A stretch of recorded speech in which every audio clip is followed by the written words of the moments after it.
sudah bersama-sama menyaksikan pemaparan dari Ibu Kepala Sekolah kita tentang seminar proyek transformasi kepemimpinan sekolah dalam pemecahan masalah nyata. Next. Nah, identifikasi masalah utama adalah kurangnya kepemimpinan transformasi dalam pembelajaran. Kepala sekolah penting dalam mendukung sebuah kemajuan pendidikan. Jadi tidak cukup kita hanya hadir, diam, pulang.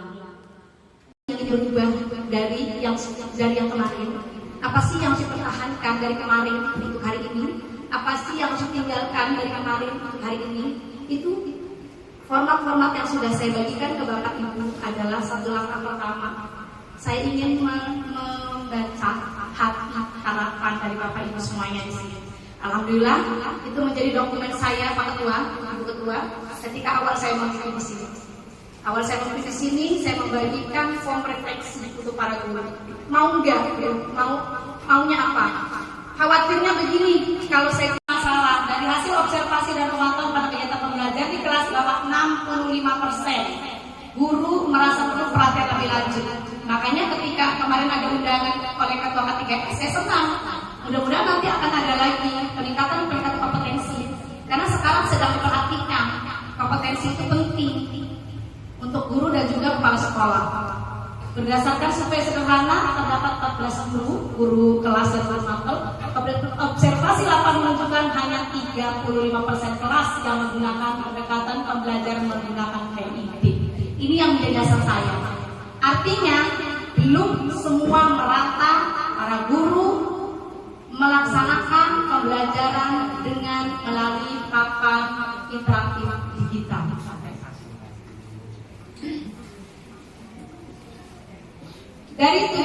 Dari itu maka saya tuangkan di dalam tujuan apa yang ingin saya capai dari hasil observasi saya, dari hasil pemantauan saya di sekolah ini apa yang ingin saya capai.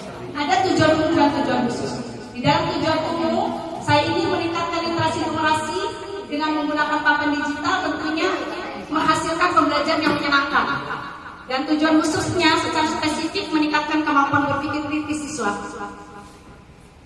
baik di dalam mata pelajaran matematika dan bahasa Indonesia. Karena ini yang di ANBK kan ya, Bapak Ibu. Dari tadi hasil rapor tadi itu adalah hasil dari ANBK. ANBK yang dihasilkan yang dicapai oleh para siswa. Kemudian meningkatkan rata-rata nilai tes dari 46,47 saya ingin mencapai 75 saja dulu, diraih dalam 4 bulan ini. Kemudian dengan melibatkan guru, enabling-nya dengan melibatkan guru mapel dan dukungan dari sekolah. Tadi kenapa hari ini saya menghadirkan siswa, menghadirkan orang tua siswa, artinya biar ada kolaborasi yang baik. Tidak mungkin ketika guru ingin melakukan perubahan, orang tua tidak tahu, siswa juga tidak mau, ini berat. Nah, relevansinya selaras dengan kurikulum merdeka yang saat ini kurikulum merdekanya Dr. Ning. Nah, pembelajaran mendalam. Kemudian time board-nya dilaksanakan di bulan April. Next. Ya. Lalu dari identifikasi masalah, tujuan yang dicapai, strategi dan inovasi apa yang akan dilakukan. Nah, strategi yang saya lakukan adalah memantau dan membimbing guru dalam penerapan papan digital. Jadi sekarang tidak ada lagi papannya buat hiburan, PD-nya. Tidak ada lagi untuk hal-hal yang tidak penting. Karena lampu terus menyala. Memantau setiap sekolah-sekolah untuk apa PD itu digunakan oleh sekolah. Makanya sekarang sering beberapa video bersebaran kurang baik terkait dengan PID ini memberikan warning kepada kita bahwa PID ini digunakanlah untuk dengan bijak oleh guru untuk pembelajaran siswa. Jadi penerapan papan digital pada pembelajaran di kelas, kemudian membuat jadwal supervisi dan observasi. Ini sudah saya sampaikan ke guru di awal-awal sebelum saya juga melakukan pelatihan. Saya sudah melakukan ini, mewarning kepada guru akan saya melakukan pemantauan dan observasi untuk pembelajaran. Kemudian inovasi yang ingin saya lakukan adalah membangun budaya kolaborasi. Salah satu kehadiran dari paguyuban, dari siswa, dari guru di luar komunitas SDN Cipawat, dari SDN Cipawat, dari pimpinan yang ada di organisasi SDN Cipawat. Ini menjadikan satu budaya kolaborasi. Jadi tidak ada lagi yang namanya gap atau jurang pemisah di dalam melakukan sebuah transformasi. Kita harus terbuka. Agar apa? Agar saya dapat mendapatkan masukan-masukan yang positif tentunya. Saya bisa saja melaksanakan transformasi ini secara biasa saja. Tetapi hati saya ingin menghadirkan ini sebagai bagian dari kolaborasi agar kegiatan ini benar-benar dapat didengar, dapat dilihat, dan dapat kita bersama-sama untuk maju bersama dalam sebuah perubahan. Kemudian menghubungkan pengalaman BCKS yang selama 10 hari luar biasa tentang supervisi kolaborasi di sekolah praktik. Kebetulan kemarin di sekolah praktik saya adalah di SD Serpong, di sekolah Islamic School yang ada di KIS, Global Islamic School Serpong, yang luar biasa manajemen pendidikannya luar biasa. Jadi di sana ketika kepala sekolah menilai supervisi guru-guru itu nanti akan di ranking yang tertinggi nilainya itu akan mendapat reward nilai dari hasil supervisi, dan guru tersebut akan mendapatkan tugas tambahan membantu kepala sekolah untuk supervisi teman sejawatnya. Itu yang mungkin belum dilakukan oleh sekolah kita. Ketika ada teman kita yang lebih, terkadang kita tuh kurang begitu nyaman. Karena apa? Karena tadi kita pengen nyaman. Ya. Bukan dirangkul, terkadang kita dijauhi. Nah ini tidak boleh. Karena apa? Karena di dalam transformasi pendidikan kita adalah mitra untuk membangun sebuah perubahan di sekolah itu. Kita ayo rangkul yang punya kelebihan, rangkul yang punya keahlian untuk kita juga ikut menjadi orang yang hebat. Kemudian membuat indikator keberhasilan dan alat ukur melalui nilai tes, observasi, checklist, dan kuesioner siswa. Ya, itu saya siapkan. Mudah-mudahan ini menjadi barometer saya untuk nanti di kegiatan AMDK tahun 2026 ini di 2027 ajaran 2025 2026 ya. 2026 2027 itu akan mengalami kenaikan di nilai literasi dan numerasi.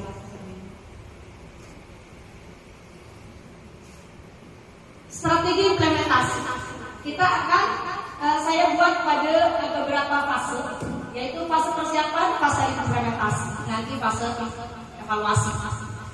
Untuk strategi implementasi fase persiapan yaitu dari Januari sudah saya lakukan ya Bu. Padahal ini belum BCKS. Saya tidak sangka kalau harus membuat transformasi. Tetapi saat itu saya coba, ketika saya masuk ke sini saya sudah lakukan itu untuk melakukan sebuah transformasi di sekolah ini. Dengan fase persiapan di Januari, kemudian kita coba untuk pengembangan inovasi pembelajaran minggu 1 dan minggu keempat. Saya sering menyentil bagaimana pembelajaran di sini harus PID-nya jalan ya. Nah ini. Dan kemudian ada pelatihan yang dilakukan oleh K3S, itu juga sebuah sesuatu yang sangat membanggakan saya banget. Artinya terbantu nanti guru saya untuk bisa berlatih.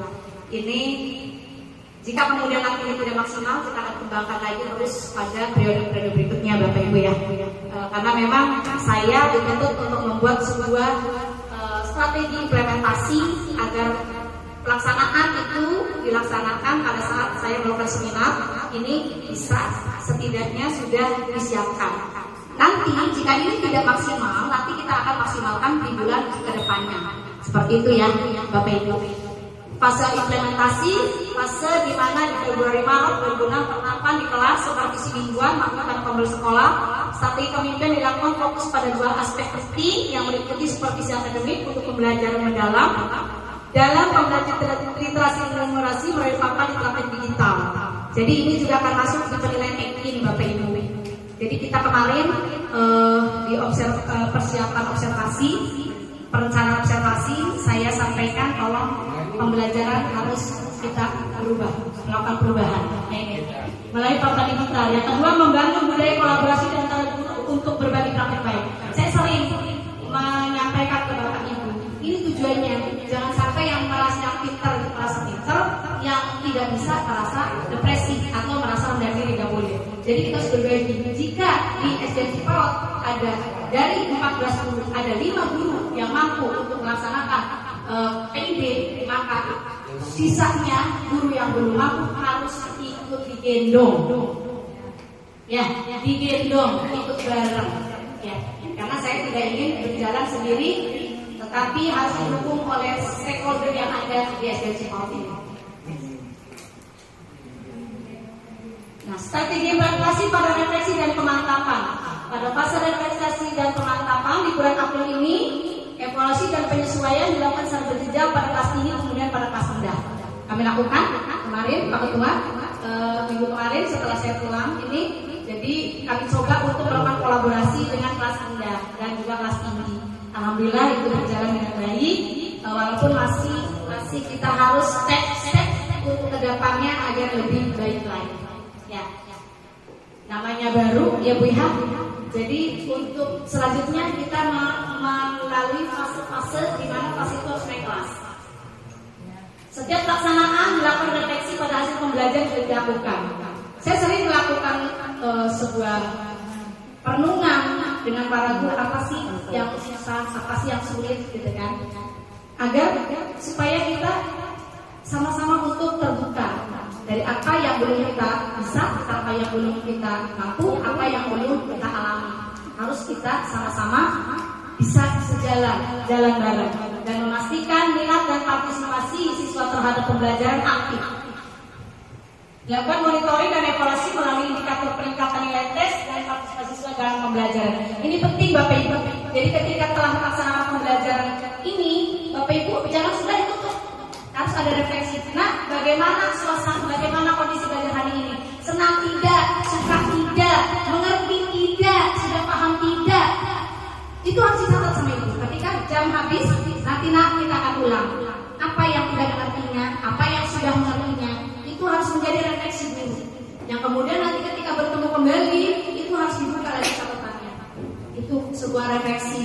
Dan bisa direfleksikan pada saat itu dan menjadi catatan penting ketika nanti pembelajaran dilakukan. Jadi jangan sudah selesai tutup ruang, sudah selesai tutup pulang. Jadi harus ditanya, direfleksikan kembali kepada para siswa. Makanya siswanya bisa hadirkan. Jadi nanti anak-anak bisa nanti ketika selesai pembelajaran, apa sih yang sudah dipahami, apa sih yang belum dipahami, apa sih yang diinginkan oleh siswa di dalam pembelajaran itu, pencapaiannya. Nah ini juga penting. Ya, next.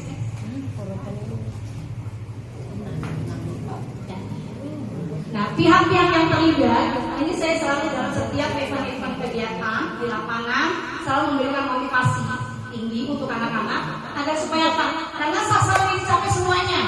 Saya tidak hanya mereka yang mengikuti AMBK saja, berarti kan hanya mengukurkan kewajiban. Bagaimana dengan kelas 4, 3, 2, 1? Apakah tidak perlu? Perlu. Karena dari sanalah kita mulai menanamkan sebuah perubahan itu dari kecil, dari awal.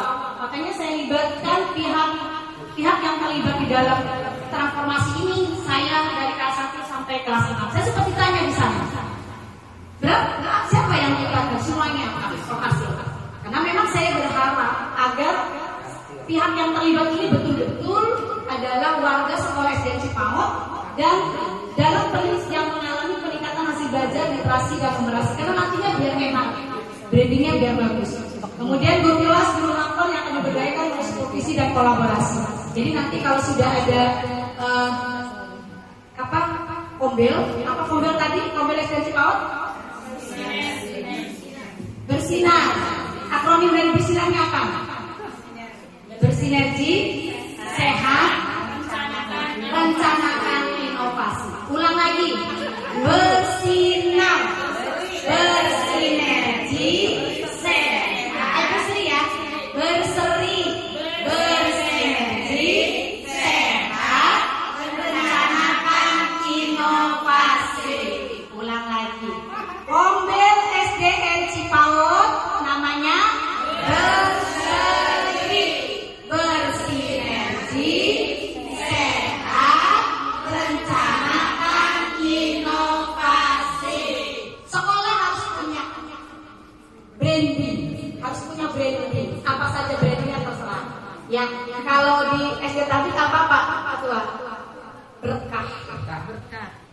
Ya.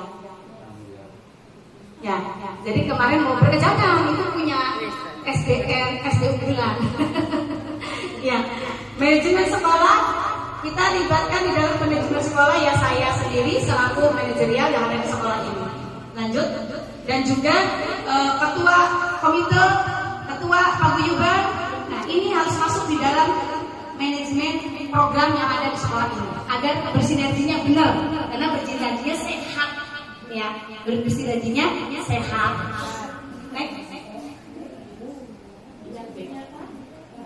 Dampak dan keberlanjutan apa yang terjadi dari implementasi yang sudah saya lakukan?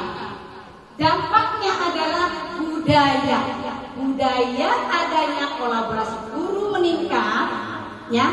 Yang tadinya jojong-jojong saja, alhamdulillah kemarin tuh masya Allah luar biasa. Tidak memandang saya kelas 1, saya kelas 3, saya kelas 4, bersinergi, berkolaborasi dengan adanya saling berbagi dalam melakukan digitalisasi pembelajaran. Saya ucapkan terima kasih kepada Bu Eva.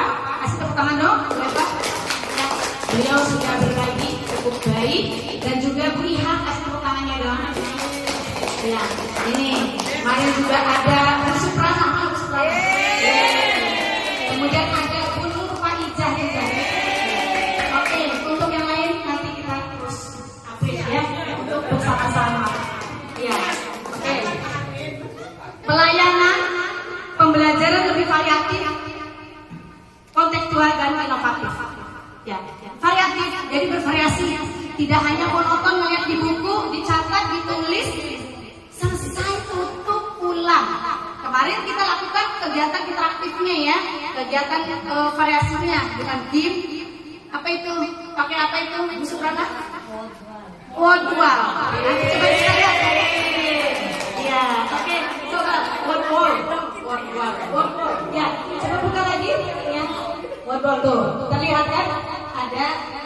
Nah, ini contoh kuesioner yang saya buat. Ya. Jadi ibu wajib setiap selesai pembelajaran, ibu harus tanya apa yang sudah didapatkan dari pembelajaran ini. Apa yang sudah didapatkan dari pembelajaran ini? Apa yang sulit dari pembelajaran ini? Apa yang mudah dari pembelajaran ini? Apa yang bisa diterapkan dari pembelajaran ini di kehidupan kalian? Itu wajib melakukan refleksi, apalagi sekarang di learning. Ya, mengaplikasi dan merefleksi. Ya, pembelajaran menggunakan PID membantu saya memahami konsep literasi numerasi. Oke. Saya merasa percaya diri dalam mencatat masalah matematika setelah pembelajaran dilakukan secara interaktif melalui PID. Oke. Aktivitas kelompok dan pembelajaran membantu saya berpikir kritis. Oke. Guru memberikan panduan yang jelas setelah pembelajaran dengan menggunakan PID. Kemarin kan ada yang belum paham, dikasih tahu dulu. Oke ya, kata Bu Nur Faizah, saya kata Bu Mutia ya kemarin. Saya dulu apa Bu Nur Faizah? Siapa itu? Nah, dicoba dulu. Ya, guru memberikan panduan yang jelas selama pembelajaran dengan PID. Kemudian pembelajaran ini membuat saya lebih tertarik dan menyenangkan pada pelajaran literasi numerasi. Ini pastikan siswa oke. Lanjut next. Ini foto-fotonya Ibu ya. Contoh instrumen untuk survei guru. Ini Bapak Ibu. Pelatihan pembelajaran PID meningkat kemampuan saya dalam mengajar literasi numerasi dengan mudah. Oke, kemarin ya, mudah ya, mudah kan akhirnya kemarin. Supervisi akademik membantu saya memperbaiki metode pembelajaran berbasis digital. Yang tadinya konvensional menjadi digital. Forum refleksi dalam wadah kombel memudahkan sebagai praktik baik dengan rekan, berbagi praktik baik dengan rekan guru. Kita sudah buat materinya sampai tahun. Nanti kita ketemu sampai bulan Juni.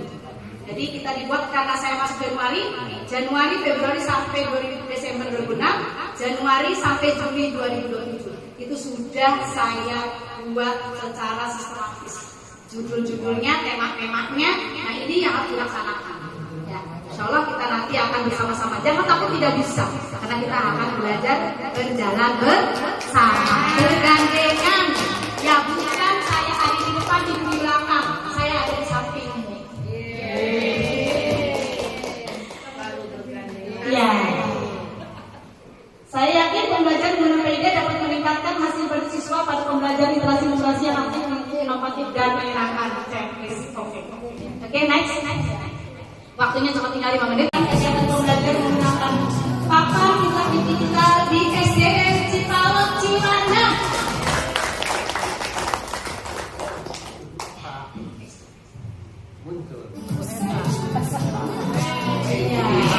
Ini numerasi literasinya bahasa Indonesia. Materi bahasa Indonesia. Ya. Oke. Yang ini lanjut lagi. Ya. Kita akan saksikan ini Ibu Guru SPD.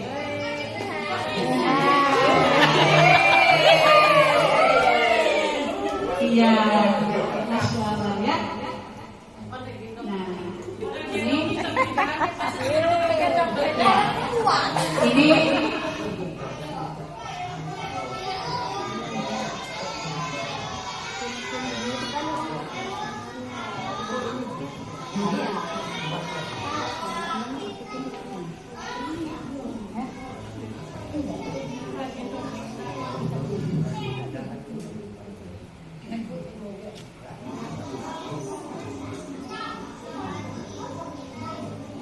kita memasak. Iya. Ini literasi ya bahasa Indonesia. Kata-kata acak menjadi kata-kata yang benar lewat papan digital. Seru kan? Senang kan Bu? Nah, seru. Lanjut ya.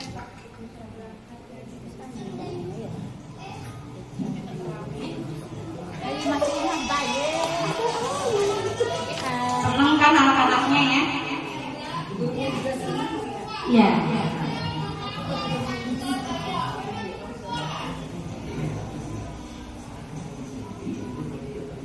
Itu pinter anaknya, tangannya seret, luar biasa.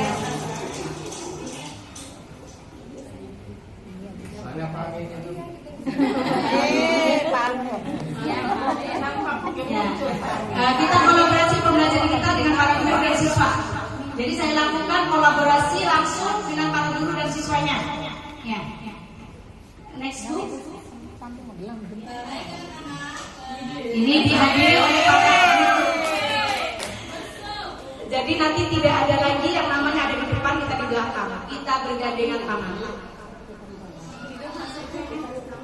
Salah. Yeay. Aduh, udah patah deh.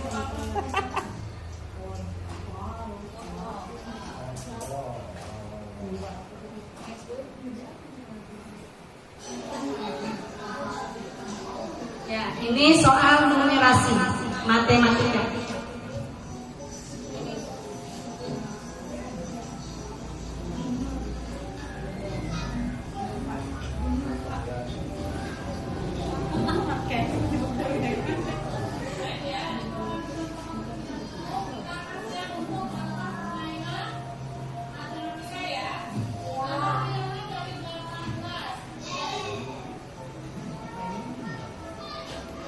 Contohkan oleh guru-guru seperti apa permainannya. Setelah itu diminta siswa untuk maju.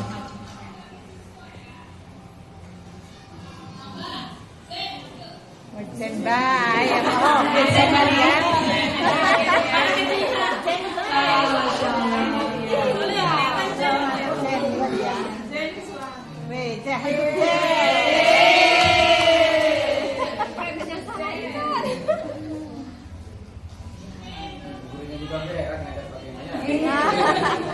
Lihat itu seneng Pak. Nanti ditambah.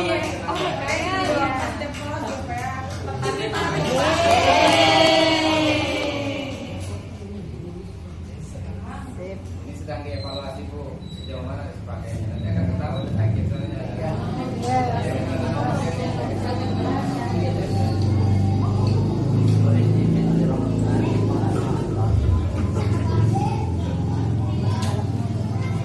Dari hasil pembelajaran digitalisasi yang ingin saya lakukan transformasi perubahan di SDN Cipawat ini, mudah-mudahan akan terus kita maju bersama, bergandeng tangan untuk terus melakukan transformasi pendidikan di SDN Cipawat Ciwandan, Kota Cirebon. Demikian yang bisa saya sampaikan. Bila itu wal hidayah. Wassalamualaikum warahmatullahi wabarakatuh.